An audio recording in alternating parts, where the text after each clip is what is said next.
Welcome to another deep dive. Today we're going all in on self-awareness, Yeah. which is way more than just, knowing your favorite color or what your Myers-Briggs type is. Absolutely. We've got a whole stack of fascinating sources to unpack here, everything from ancient wisdom to modern research. Yeah. We're going to try to figure out why this whole self-awareness thing even matters Right. and how we can actually get better at it. It's exciting because it's not just navel gazing, right? Mm. It's about understanding your strengths, your passions, your values, all those building blocks of a fulfilling life. I love that. Yeah. And it makes me think of that quote, "No mud, no lotus." Oh, that's a good one. Right? It kind of suggests that growth comes from struggle. Yeah. Like a lotus flower blossoms from the mud. Exactly. Our challenges lead to self-discovery and transformation. It's in those moments of discomfort that we often learn the most about ourselves. We kind of uncover those strengths and that resilience we didn't even know we had. Yeah, definitely. And, for me, one of those mud moments was this presentation I totally bombed Oh. in front of my whole team. Like, I Right. was mortified. But instead of letting it crush me, I used it as fuel to get better at public speaking. Nice. I actually joined Toastmasters. I practiced like crazy, and now I kind of enjoy presenting. Wow. That's It awesome. was a turning point, and it wouldn't have happened if I hadn't, faced that initial fear. It's a great example of turning a difficult situation into an opportunity for growth. You leaned into the discomfort and gained those insights about yourself and developed those new skills. Yeah. So now, why should you care about self-awareness? It's the bedrock of so many good things. Strong relationships, wise decisions, even creativity. Okay, so let's talk relationships. Mhm. First, Jay Shetty, in his book, 8 Rules of Love, he talked about how self-awareness is vital for healthy relationships. Yes. He says love isn't always sunshine and roses. Right. It takes work and growth, both individually and together. Absolutely. Those deep, meaningful conversations, not just the surface-level chit-chat, those are key to well-being, both with partners and friends. It's in those vulnerable moments that true connection happens. One source even highlighted how important it is to have those tough conversations about regret, Hmm. which seems kind of counterintuitive. Mm. But regret can be a powerful teacher. It is. Research suggests that regret can actually improve our decision-making in the long run. By acknowledging our past choices, both the brilliant and the foolish ones, we gain valuable insight into our values and priorities. So instead of dwelling on those "what was I thinking" moments, we can actually use them to make better choices in the future. Yeah, It's like turning regret into a form of self-awareness, a signal that something needs to change. precisely. Reframing those oops moments as opportunities for growth and learning. Now, one thing that consistently comes up in our sources is the importance of aligning your personal values with your actions. It sounds simple, but it's profound. Yeah, and it really resonates with me in the context of work. How Well, so? one expert even said that misalignment between your values and your company's values, Right. it can make you feel really adrift, even disloyal. Yeah. But when those values are in sync, it creates this incredible sense of purpose and belonging. It's like your inner compass is pointing you in the same direction as your career. Right. Exactly. It highlights the need to regularly reflect on what truly matters to you. What are your means values, the guiding principles for your actions, and your ends values, those ultimate outcomes you're striving for? When you understand those, you can start making choices that are truly aligned with your authentic self. Okay, so that all makes sense. But how do we actually become more self-aware? Self-reflection is key, we've said that. Right. But what are some practical steps? One source highlights the power of coaching. A skilled coach can act as a mirror, helping you see yourself more clearly, especially those blind spots we all have. They can challenge those assumptions, ask tough questions, and ultimately help you move closer to your goals.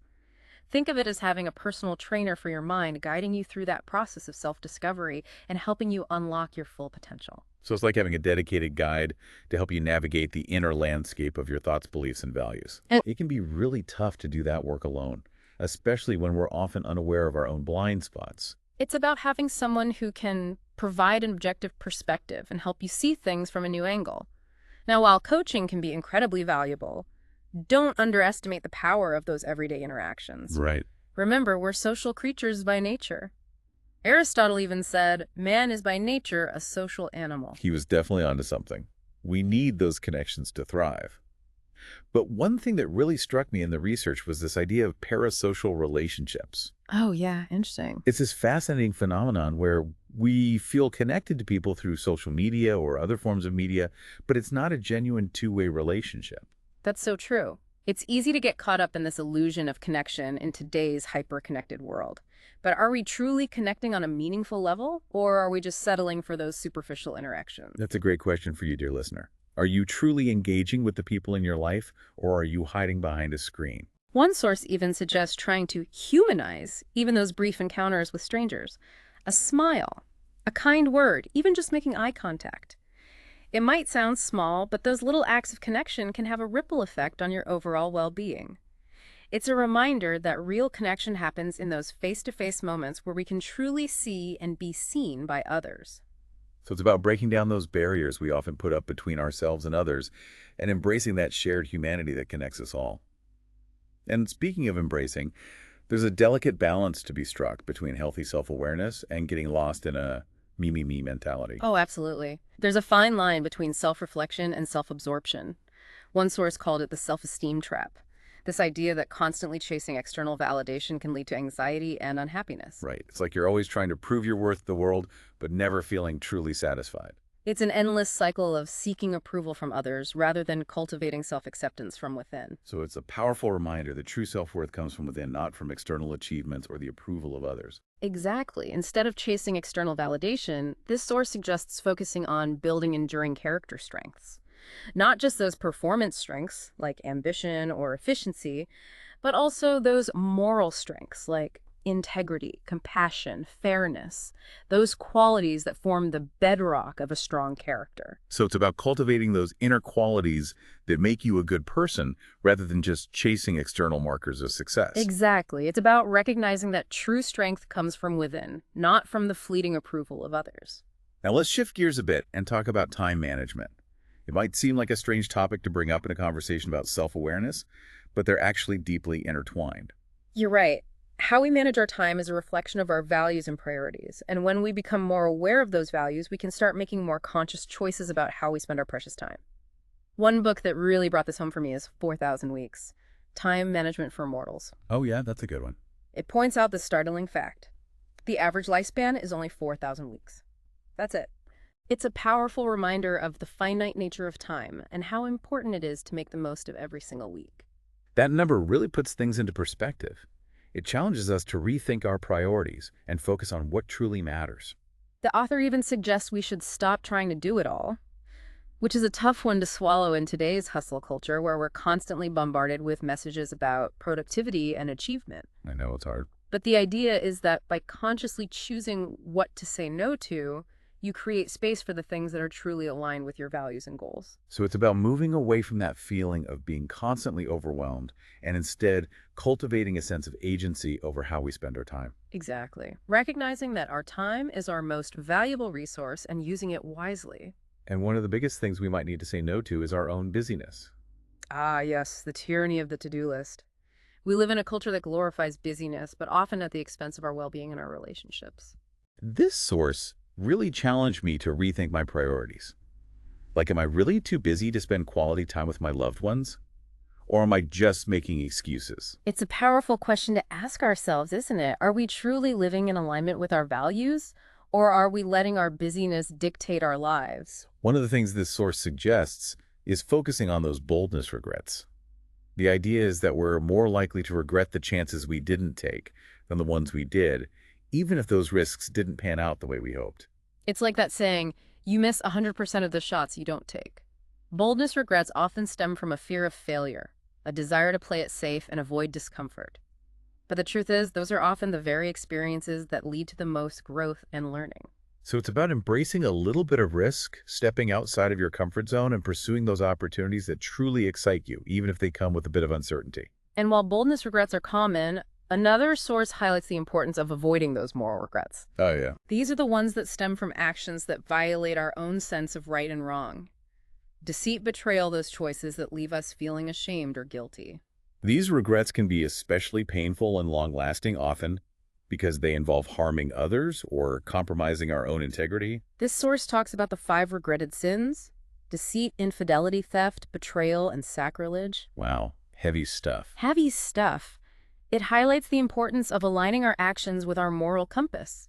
It's about making choices that are consistent with our values, even when faced with those difficult situations. And those moral regrets are often linked to our relationships. They are. One source really dives into the complexities of connection, both the joys and the challenges. Ah, yes, the eternal dance of human relationships. This source points out that while we're pretty good at forming first impressions, we're actually terrible at reading people's minds or detecting lies. So true. It's a humbling reminder that we don't always have all the information and that our perceptions of others can be flawed. This source even suggests that sometimes a little bit of rounding off the edges can actually be beneficial in relationships. How so? Well, it's about giving people the benefit of the doubt, focusing on the positive aspects of their character, and not getting too caught up in those minor imperfections we all have. It's like choosing to see the best in people, rather than letting those little annoyances cloud your judgment. It's about recognizing that everyone is a work in progress, and that includes ourselves. Right.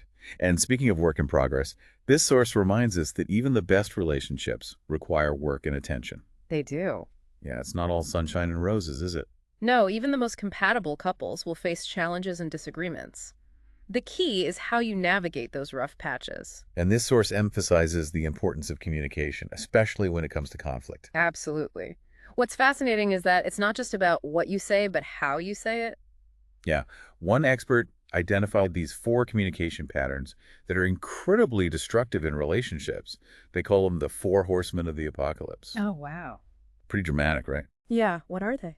They are criticism, defensiveness, stonewalling, and contempt. These communication styles can erode trust and intimacy, ultimately leading to relationship breakdown. So it's about being mindful of how you communicate with your partner, especially during those heated moments. Right. Choosing kindness and respect even when you're feeling frustrated or angry. And remembering that you're on the same team, working together to navigate life's challenges. Because at the end of the day, a strong relationship is a partnership, a shared journey of growth and discovery. It is. And that journey requires constant communication, a willingness to be vulnerable, and a commitment to supporting each other through thick and thin. It's about choosing love even when it's hard. Absolutely. Speaking of tough choices, one of the most important aspects of self-awareness is learning to recognize when it's time to quit. Oh, that's a good one. Right. Knowing when to walk away from something, a job, a project, a relationship, is a crucial skill that requires honesty, courage, and a deep understanding of your values and priorities. You have to know what's important to you.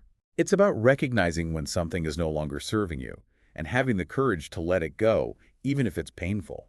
Sometimes holding on too tightly to something that's not working can prevent us from seeing new opportunities and pursuing our true potential. And sometimes knowing when to quit requires recognizing when you might be clinging to something out of ego, not true potential. That's a good point.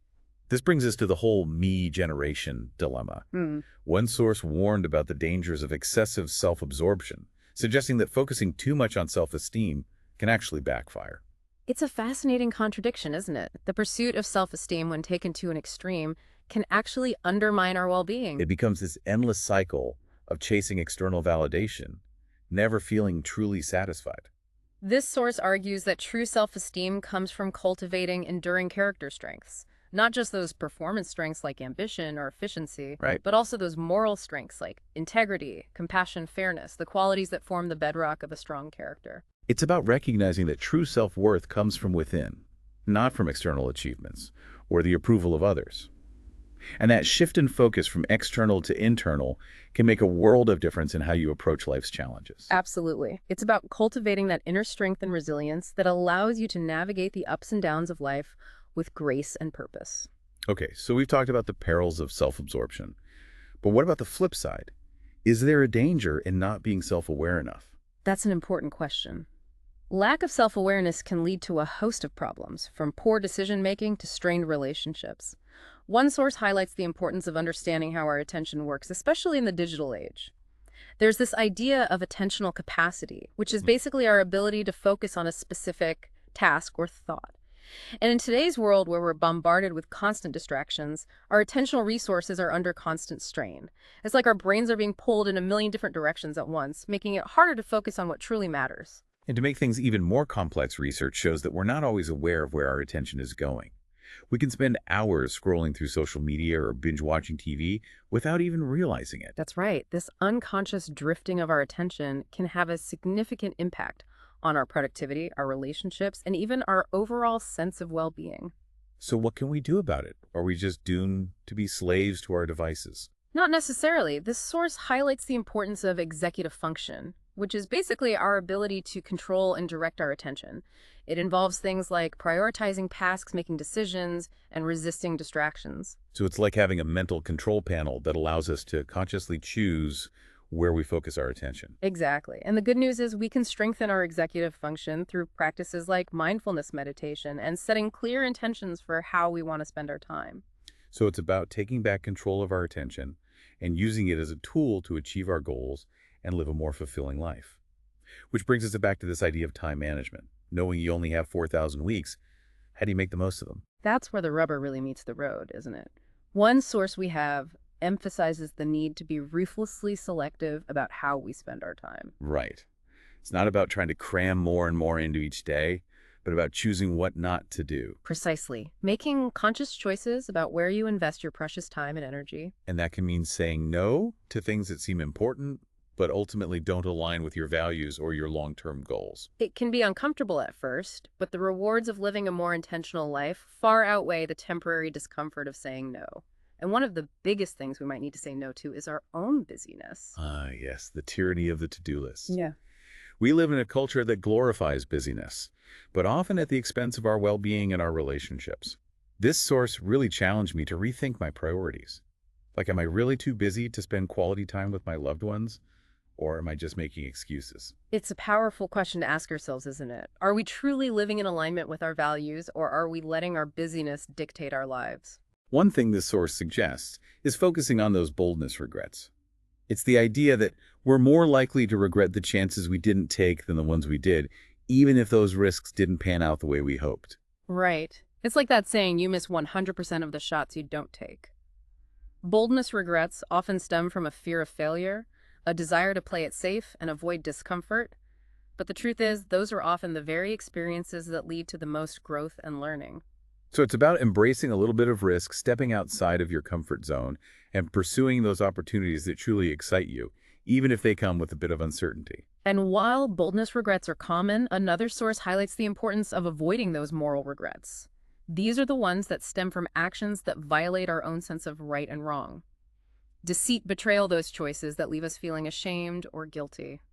These regrets can be especially painful and long-lasting, often because they involve harming others or compromising our own integrity. This source talks about the 5 regretted sins: deceit, infidelity, theft, betrayal, and sacrilege. Heavy stuff.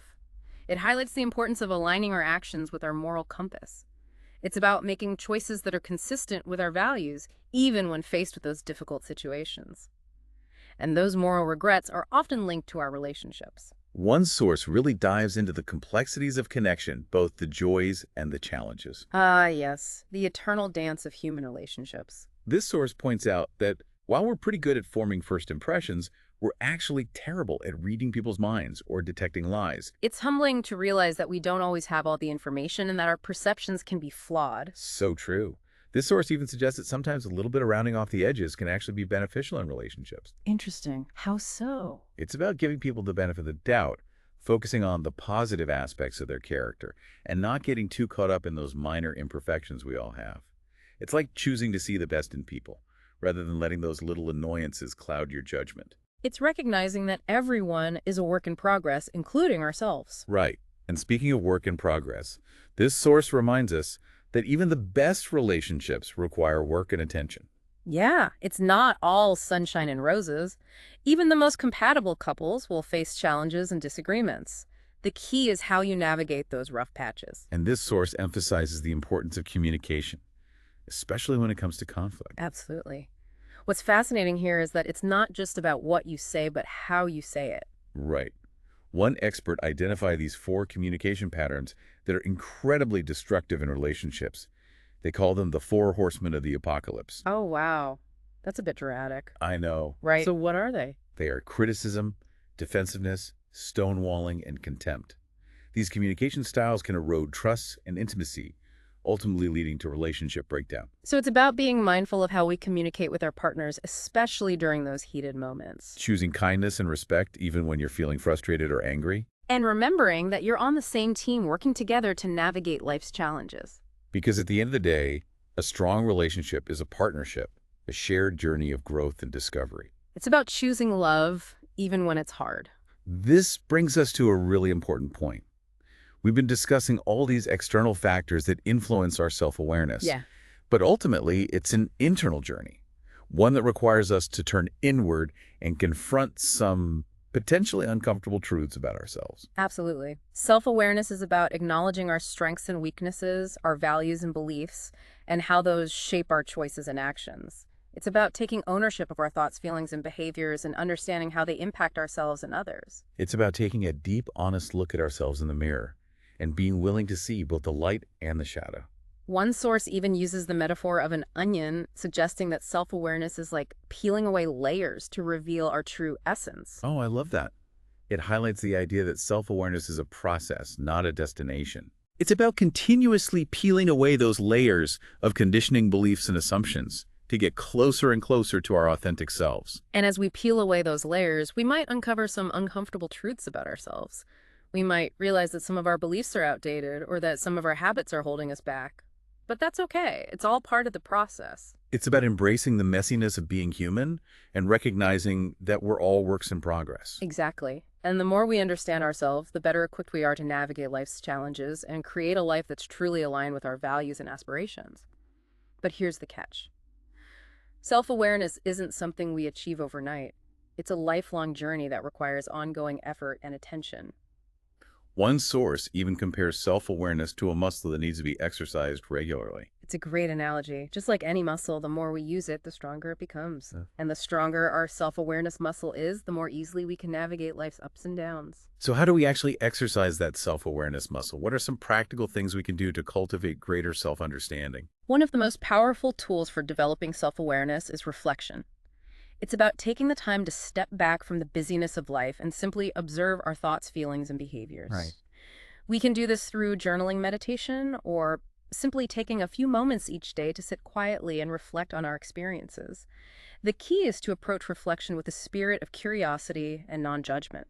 So it's not about criticizing ourselves for our mistakes or dwelling on our shortcomings. Exactly. It's about simply observing our inner world with compassion and understanding. I love that. It's about creating a space for self-compassion and acceptance as we explore our inner landscape. It's not about beating ourselves up for our imperfections, but rather about acknowledging them with kindness and understanding. Exactly. And as we become more aware of our thoughts, feelings, and behaviors, we can start to identify patterns and trends. We might notice that we tend to react in certain ways in specific situations, or that certain thoughts or feelings keep recurring. This awareness gives us valuable insights into our inner workings and allows us to make more conscious choices about how we respond to life's challenges. It's like becoming a detective of our own minds, uncovering the hidden motives and patterns that drive our thoughts, feelings, and actions. It's like having a behind-the-scenes look at our own mental operating system. Exactly. And the more we understand that system, the better equipped we are to make changes. And that's where the real magic happens. When we can observe our thoughts and feelings without judgment, we create space for transformation. We can start to challenge those limiting beliefs and that negative self-talk that might be holding us back. So we become the observer of our own minds rather than being caught up in the whirlwind. Exactly. Shifting from a reactive state to a proactive state. Instead of letting our thoughts and feelings control us, we become the masters of our own minds. It's like taking the reins of our own mental chariot and steering it where we want to go. Speaking of steering, one of the biggest challenges on this path to self-awareness is dealing with our blind spots, those pesky little areas where we lack awareness or insight. We all have them, and they can create havoc in our lives. Misunderstandings in relationships, poor decisions at work, even missed opportunities for growth. The tricky thing is we're often unaware of them. It's like having a stain on your shirt that you can't see, but everyone else can. Okay, that's a great analogy. So how do we become aware of our blind spots? It seems like a paradox. How can we see what we can't see? That's where feedback comes in. Seeking feedback from trusted friends, family members, or colleagues, it can be incredibly valuable. They can offer a different perspective and help us see things about ourselves that we might be missing. But receiving feedback can be tough. It's not always easy to hear that we're not perfect or that we have areas where we can improve. That's true. But the key is to approach feedback with an open mind, a willingness to learn. Remember, the people who care about us most are often the ones who are most willing to give us honest feedback, even if it's not what we want to hear. It's like having a loving mirror held up to us, reflecting back both our strengths and our areas for growth. And sometimes that reflection can be startling. But the truth is, those areas where we resist feedback are often the very areas where we need the most growth. It's like those knots in our muscles that we avoid stretching, but they're the ones causing us the most pain. Exactly. And just like stretching those tight muscles can bring relief and flexibility, addressing our blind spots can open us up to new possibilities and perspectives. It can improve our relationships, enhance our performance at work, and even deepen our connection with ourselves. Like we're expanding our capacity for self-awareness, allowing more light and understanding into our inner world. And one of the most powerful tools for expanding that capacity is coaching. As we mentioned earlier, a skilled coach can act as a guide, helping us navigate the complexities of self-discovery and challenge those limiting beliefs that might be holding us back. Absolutely. A coach can provide a safe and supportive space for us to explore our inner world, identify our blind spots, and develop strategies for overcoming those obstacles. It's like having a personal trainer for our minds, helping us get in shape mentally and emotionally. A good coach will ask powerful questions, challenge assumptions, and help us see things from a new perspective. It's like having a cheerleader and a strategist all rolled into one, someone who believes in our potential and helps us create a roadmap for achieving it. Exactly. And the beauty of coaching is that it's tailored to your unique needs and goals. There's no one-size-fits-all approach. A good coach will work with you to create a personalized plan that helps you achieve the specific outcomes you're looking for. So whether you're looking to improve your relationships, enhance your career, or simply deepen your self-awareness, coaching can be a really valuable tool. Absolutely. The benefits extend far beyond the specific goals you're working on. It can improve your communication skills, enhance your emotional intelligence, and boost your overall confidence and well-being. It's like a ripple effect of positive change that spreads throughout your life. Now, as we've been discussing, self-awareness isn't just about looking inward. Right. It's also about understanding our place in the world and how we relate to others. You're right. Our relationships with others are a powerful mirror. They reflect back to us our strengths, weaknesses, and patterns of behavior. The way we interact with others can reveal a lot about our values, beliefs, and assumptions. It's like those moments when you realize you're having the same argument with your partner that you used to have with your parents, Oh, yeah. or when you notice that you tend to attract the same type of people into your life, even if those relationships aren't always healthy. Those patterns can be incredibly revealing. Absolutely. And by paying attention to those patterns, we can start to understand the underlying dynamics that are at play. We might realize that we're repeating old patterns of behavior that no longer serve us, or that we're attracting people into our lives who are reflecting back to us aspects of ourselves that we need to address. It's like we're getting a crash course in relationship dynamics with ourselves as the main character. And sometimes that course can be a bit painful. But our relationships offer us incredible opportunities for growth and self-discovery. They do. And one of the keys to navigating those opportunities is communication. As we mentioned earlier, communication is essential for healthy relationships. It's how we express our needs, share our feelings, and resolve conflicts. But communication isn't always easy. Sometimes it feels like we're speaking different languages even with the people we're closest to. That's true. Communication can be challenging, especially when we're dealing with sensitive topics or strong emotions. But communication is a skill that can be learned and improved upon. So what are some tips for improving our communication skills? Well, one of the most important things is to be mindful of our communication style. Are we being assertive, aggressive, or passive? Are we listening to understand, or are we just waiting for our turn to speak? Are we expressing ourselves clearly and respectfully, or are we using sarcasm, criticism, or blame? It's like doing a self-audit of our communication toolbox. And once we identify those rusty tools, we can start to replace them with shiny new ones. Exactly. And another important aspect of communication is active listening. It's about truly tuning in to what the other person is saying, both verbally and non-verbally. It's about putting aside our own thoughts and judgments and simply trying to understand the other person's perspective. It's like stepping into their shoes and seeing the world through their eyes. And sometimes that view can be quite different from our own. But that's okay. The goal of communication isn't to always agree or to be right. It's about understanding each other and finding common ground. Absolutely. And when we approach communication with that intention, we create space for connection, empathy, and understanding.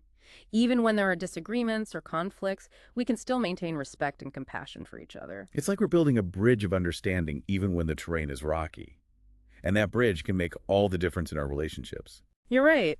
And speaking of relationships, one of the most important relationships we have is the one with ourselves. How we treat ourselves, how we talk to ourselves, and how we care for ourselves all play a significant role in our overall well-being. This brings us back to the concept of self-compassion. It's about treating ourselves with the same kindness, understanding, and support that we would offer to a dear friend. Exactly. And self-compassion isn't about letting ourselves off the hook or making excuses for our mistakes. It's about acknowledging our imperfections with kindness and recognizing that we're all human and we all make mistakes. It's like giving ourselves a hug and saying, "It's okay, I'm here for you." Exactly. And self-compassion can be a powerful antidote to self-criticism, which can be so damaging to our self-esteem and well-being. When we practice self-compassion, we're essentially creating a safe and supportive inner environment where we can grow and thrive. It's like we're creating a sanctuary for our souls, a place where we can feel safe and loved no matter what's happening in the outside world. Exactly. And from that place of inner peace and acceptance, we can show up in the world with greater confidence, resilience, and compassion. Now, as we wrap up this part of our deep dive into self-awareness, I'm curious to hear your thoughts on something. We've talked a lot about the benefits of self-awareness, Right. but are there any potential downsides? That's a great question. And it's important to consider. While self-awareness is generally seen as a positive quality, there are some potential pitfalls. For example, too much self-focus can lead to self-absorption and a disconnect from others. It's important to strike a balance between self-awareness and other awareness. We need to be aware of our own thoughts, feelings, and behaviors, but we also need to be aware of how those impact the people around us. It's like that saying, too much of a good thing can be bad. Exactly. We need to be mindful of how much time and energy we're spending on self-reflection and make sure we're not neglecting our relationships or responsibilities in the process. Right. And another potential pitfall is that self-awareness can sometimes lead to overthinking and analysis paralysis. Yeah. We can get so caught up in analyzing our thoughts, feelings, and motivations that we become paralyzed by indecision. We get stuck in a mental loop going over and over the same thoughts without making any progress. Right. So it's important to remember that self-awareness is a tool, and like any tool, it can be used effectively or ineffectively. The key is to use self-awareness in a way that supports our growth and well-being rather than hindering it. It's about finding that sweet spot between self-reflection and action, between understanding ourselves and engaging with the world around us. You're right. And ultimately, self-awareness is about living a more conscious, intentional, and fulfilling life. It's Yeah. about understanding who we are, what we value, and how we want to show up in the world. And it's about using that understanding to create a life that's authentic, meaningful, and aligned with our deepest aspirations. It's about becoming the authors of our own stories rather than letting life happen to us. Exactly. And what a beautiful story it can be. It sounds like self-awareness is really about finding that balance, Yeah. between understanding ourselves and engaging with the world around us. It's like taking that deep dive into our inner world while still staying connected to the present moment Right. and the people around us. You've got it. It's not about becoming so self-absorbed that we lose sight of the bigger picture. Self-awareness is about using that understanding of ourselves to create a richer, more meaningful life, Right. both for ourselves and for others. It reminds me of that quote by Rumi. Yesterday I was clever, so I wanted to change the world. Today I am wise, so I am changing myself. I love that. So true. Right. It highlights how self-awareness is a journey of transformation, starting with our own inner world. Beautifully put. And as we change ourselves, we inevitably change the world around us. Self-awareness has a ripple effect, influencing our relationships, our work, and even our impact on society. So how do we cultivate this essential skill of self-awareness? We talked about a lot of different strategies, but are there any key takeaways that you would emphasize for our listeners? One of the most important things is to create a regular practice of reflection. Whether it's journaling, meditation, or simply taking a few moments each day to pause and observe your thoughts and feelings, make time for introspection. It's in those quiet moments of reflection that we often gain the most valuable insights about ourselves. Yeah, it's like carving out a sacred space in our busy lives for self-discovery. And in addition to reflection, I think seeking feedback from trusted sources is crucial. Oh, absolutely. We all have blind spots. We do. And those close to us can offer valuable perspectives that we might not be able to see ourselves. Feedback can be a gift even when it's hard to hear. Oh. It's an opportunity to see ourselves through a different lens and to identify areas where we can grow. And speaking of growth, I think it's important to approach self-awareness with a growth mindset. It's about recognizing that we're all works in progress, and that's okay. It's about embracing the journey of self-discovery with curiosity, compassion, and a willingness to learn and evolve. It's about letting go of perfectionism and embracing the messy, beautiful process of becoming it. Beautifully said. And finally, I think it's important to remember that Self-awareness is not a destination, it's a journey. It's an ongoing process of exploration, discovery, and growth. So it's not about reaching some endpoint of perfect self-understanding, Right. but rather about cultivating a lifelong practice of curiosity and self-reflection. You've got it. It's about showing up each day with a willingness to learn more about ourselves and to use that knowledge to create a life that's aligned with our values, our purpose, and our deepest aspirations. And on that note, dear listener, we leave you with this final thought-provoking question. If you were to write your own eulogy, what would it say about the life you lived? What choices can you make today to ensure it reflects the person you truly want to be? It's a powerful question to ponder as you continue on your own unique journey of self-discovery. Thanks for joining us on this deep dive into the essence of self-awareness. Until next time, keep exploring, keep learning, and keep diving deep.